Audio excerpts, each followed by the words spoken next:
Hi friends, అందరూ ఎలా ఉన్నారు? బాగున్నారా? అందరూ బాగున్నారు అనుకుంటున్నాను. మరి ఈరోజు దేవుని వాగ్దానంతో నేను ముందుకు వచ్చాను.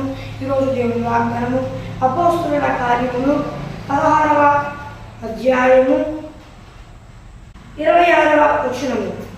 అప్పుడు అకస్మాత్తుగా మహాభూకంపము కలిగెను, చెరసాల పునాదులు అదిరెను, వెంటనే తలుపులన్నీ తెరుచుకునేను, అందరి బంధకములు ఊడెను.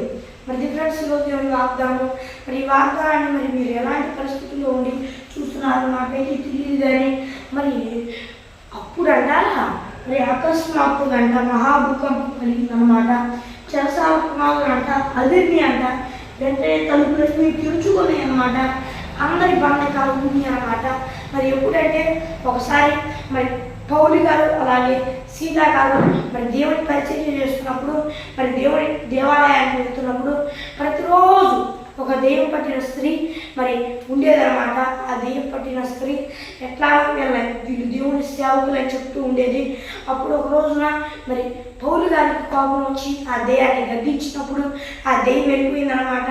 అప్పటిదాకా దాని యజమానులు దాని ద్వారా కోట్లు సంపాదించినట్టు బాగా డబ్బు సంపాదిస్తున్నారనమాట. వాళ్ళు దాన్ని చూసి అయ్యో మన జీవనాధారం పోయింది, ఈ అమ్మాయి బాగుపడిపోయిందట అని చెప్పి అసూయతో ఒకవైపు బాధతో మా జీవనాధారం పోయిందని కసితో న్యాయాధిపతుల దగ్గరికి ఆ ఊరి పెద్దల దగ్గరికి తీసుకెళ్ళి మరి కొట్టించారనమాట. కొట్టించినప్పుడు చెరసాలు వేసారనమాట పౌలు గారిని శీలా గారిని. కానీ అప్పుడు కూడా వాళ్ళు జడవలా భయపడలా, అప్పుడు కూడా వారు దేవుని స్తుతిస్తూ కీర్తనలు పాడుతూ ఉన్నారనమాట. అప్పుడు ఏం జరిగిందంటే దేవుని భక్తులను చూసుకున్నట్లయితే అకస్మాత్తుగా భూకంపం కలిగిందనమాట. అకస్మాత్తుగా అన్నమాట. దేవుని వాక్యం చూసుకున్నట్లయితే అకస్మాత్తుగా ఒకవేళ ముందు నుండే కొంచెం కదులుతూ ఉంటే భూమి అనుకోవచ్చు, అట్లా కాదనమాట. అకస్మాత్తుగా భూకంపం కలిగిందనమాట. దేని వల్ల తెలుసా? దేవుడు చేసిన కార్యాన్ని బట్టి అనమాట. మరి ఆ సమయాన పౌలు స్థిరాలు ప్రార్థిస్తూ ఉండడం వల్ల భూకంపం కలిగిందనమాట. ఏది వెంటనే అకస్మాత్తుగా సంభవించిందనే డౌటే లేదనమాట అప్పుడు దాకా వరకు. కానీ అకస్మాత్తుగా భూకంపం కలిగిందనమాట. అట్లా దేవుడు చేశాడు అనమాట. అలాగే చెరసాల పునాదులు అంట అదిరిని అనమాట. అంటే ఒక రాయి పెడతాం, అక్కడ పునాది వేస్తాం, ఒక స్తంభం పెడతాం. ఆ పునాదులు అంటే ఇక అదిరిని అంట. ఆ అదిరిలో ఒకటే కాదనమాట, మరి చెరసాల తలుపులన్నీ తెరుచుకున్నాయి అనమాట. అలాగే అందరి బంధకాలు ఊని అన్నమాట. అంటే చివరికి పౌలు గారి బంధకం, అందరి బంధకాలు ఊని అన్నమాట. అయితే ఆ సమయాన వాళ్ళు పౌలు గారిని చెరసాలు వేస్తున్నారు. అయితే దీన్ని ఆత్మీయపరంగా చూసుకున్నట్లయితే పౌలు గారు అక్కడ నిలిచి ఉన్నాడు. అయితే పౌలు గారు మంచిగా ప్రేమ చూపించాడు. దీని ప్రకారం మనం ఏం తెలుసుకోవాలంటే ఆయనకు అవకాశం వచ్చింది వెళ్ళడానికి, కానీ ఆయన వెళ్ళలేదనమాట. తప్పుగా ఉండేదని చెప్పి ఆయన తప్పు అని ఆయన వెళ్ళలేదనమాట. ఆయన ఎంతో నీతిపరుడిగా జీవించాడు. మనం కూడా మన జీవితాల్లో ఎన్నో కష్టాలు వస్తూ ఉంటాయి. అప్పుడు మనం ఎదుటి కష్టాలు బాధలు పడతా ఉంటే వారిని దాటి వెళ్ళిపోకూడదు అనమాట. మరి ఇదనమాట ఆత్మీయంగా ఇంకొకటి ఉందన్నమాట. ఏంటంటే ఇంకొక ఆత్మీయ సాదృశ్యం అనేది ఒకటి ఉందన్నమాట. అదేంటంటే ఆత్మీయ సాదృశ్యం దేవుని వాక్యంలో మనం చూసుకున్నట్లయితే ఆ చెరసాల ఉంది కదా, ఆ చెరసాలలో పౌలు శీలా గారిని వేశారన్నమాట. అలాగే మీరు కూడా ఈరోజు అన్యాయ తీర్పు నుండి బాధపడుతున్నారా? ఆర్థిక పరంగా బాధలు పడుతూ ఆర్థిక పరంగా సాతానుగాడు కట్లు కట్టేశాడా? మిమ్మల్ని సాతానుగాడు చెరసాలలో ఉంచాడా? మిమ్మల్ని అలా బంధకాలతో కట్టేసి దేవుడి పని చేయనీయట్లేదా? దేవుడికి ఇష్టానుసారంగా బ్రతకనీయట్లేదా? అయితే ఆ ఆత్మీయ పరంగా చూసుకున్నట్లయితే మరి మీరు కూడా ఎంత కష్టాలున్నా నేను సాతాను గారిని సిగ్గుపరచాలి, నా ప్రభు బాధపడకూడదు నా నిమిత్తమని మీరు చెరసాల్లో ఉన్నా కూడా నిరాశ చెందక ప్రార్థన చేస్తూ దేవుడిని స్తుతిస్తూ కీర్తనలు పాడండి. మీరు నా చెరసాల పునాదులే అదురుది అన్నమాట.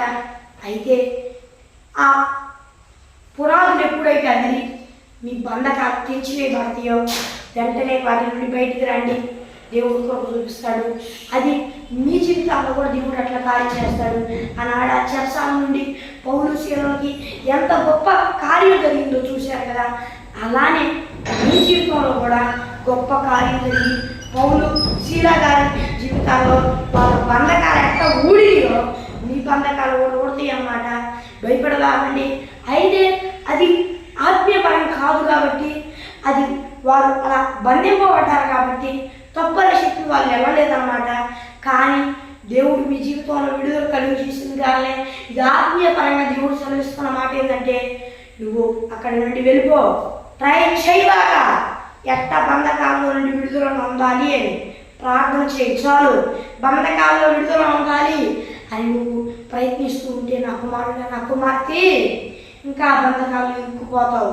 నువ్వు ప్రయత్నించబాక, ఓన్లీ నా మీద ఆధారపడు, నన్ను స్తుతించు, నా మీద ఆధారపడి అయ్యా ఈ పరిస్థితులు ఎట్లొచ్చినాయి, నాకు ఈ బంధకాల్లో ఉన్నా, అప్పుల బంధకాల్లో ఉన్నా, ఆర్థికపరమైన బంధకాల్లో ఉన్నా, పాపపు బంధకాల్లో ఉన్నా అని ప్రార్థన చేసినట్లయితే, దేవుణ్ణి స్తుతించినట్లయితే దేవుడు ఆ బంధకాల్లో నుండి విడుదల దయచేస్తాడనమాట.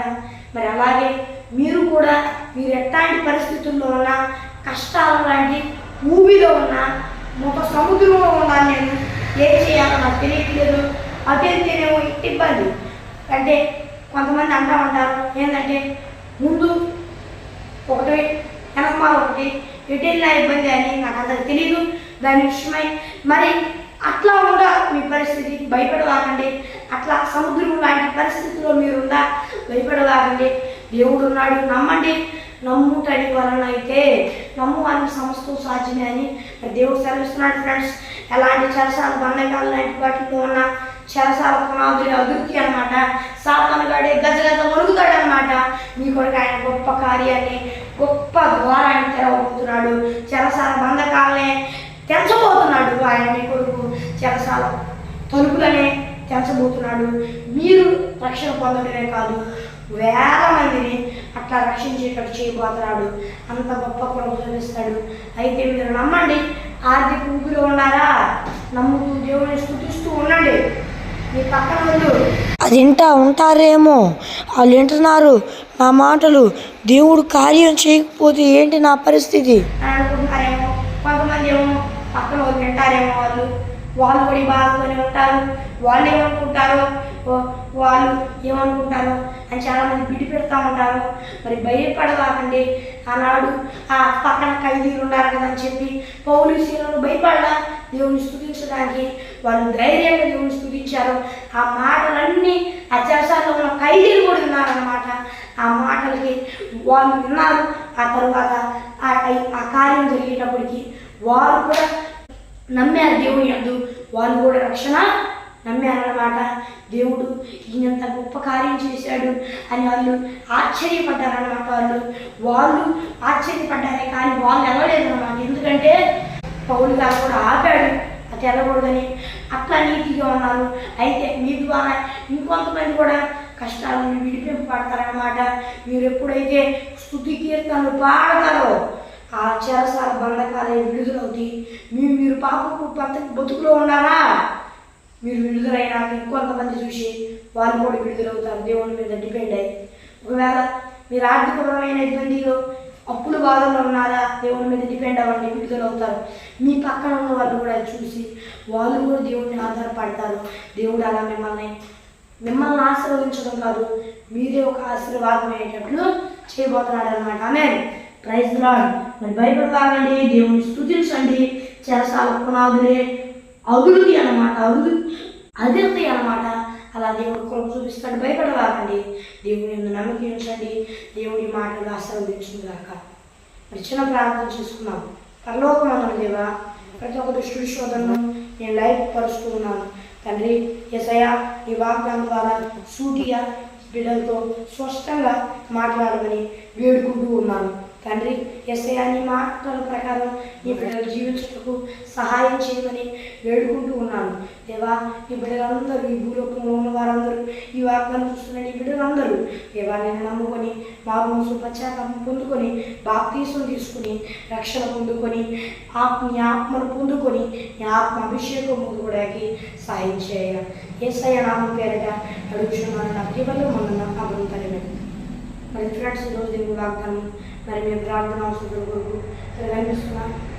+91 680 కాల్ చేయండి. మరి ఒకసారి ఇంగ్లీష్లో చెప్తాను. +91 63059600089 అనే నెంబర్కి కాల్ చేయండి. మరి దేవుని వాగ్దానంతో మళ్ళీ కలుద్దాం. అందులో దేవుని కృప ఆశిస్తున్న అందరికీ తోడే నడిపిస్తున్నాక ఆమేన్. Praise the lord.